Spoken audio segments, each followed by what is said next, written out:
மனைவியாகவே இருந்தாலும் 18 வயதிற்கு குறைவான பெண்ணுடன் சம்பந்தத்துடன் உறவு கொள்வது வல்லுணர்வுதான் என மும்பை உயர்நீதிமன்றம் தீர்ப்பு கூறியுள்ளது.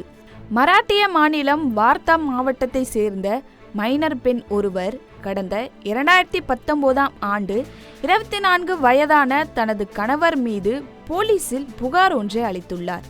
அந்த புகாரில், என்னுடன் பழகியவர் என்னை கட்டாயப்படுத்தி உறவு கொண்டதால் கர்ப்பமானேன். இதன் பிறகு என்னை திருமணமும் செய்து கொண்டார். 31 வார கருவை கலைக்க கட்டாயமும் படுத்தினார். எனக்கு உறவில் விருப்பமில்லாத போதும் கணவர் வல்லுணர்வு கொண்டு சித்திரவதை செய்துள்ளார். அவர் மீது நடவடிக்கை எடுக்க வேண்டும் என்று கூறியிருந்தார். இந்த புகாரின் பேரில் போலீசார் மைனர் பெண்ணின் கணவர் மீது வழக்கு பதிவு செய்தனர்.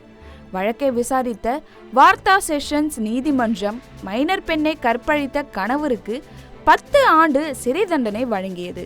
இந்த உத்தரவை எதிர்த்து மைனர் பெண்ணின் கணவர் மும்பை நீதிமன்ற நாக்பூர் கிளையில் மேல்முறையீடு செய்தார்.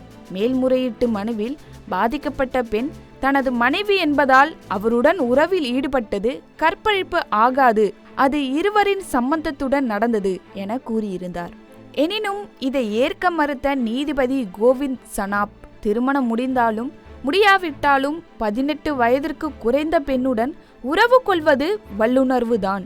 18 வயதிற்கு குறைந்த மனைவியின் விருப்பமில்லாமல் அவருடன் கட்டாய உறவு கொள்வதும் வல்லுணர்வுதான் என கூறி வாலிபருக்கு செஷன்ஸ் நீதிமன்றம் வழங்கிய 10 ஆண்டு சிறை தண்டனையை உறுதி செய்தார். செய்திகளை உடனுக்குடன் தெரிந்து கொள்ள உடனே சப்ஸ்கிரைப் பண்ணுங்க.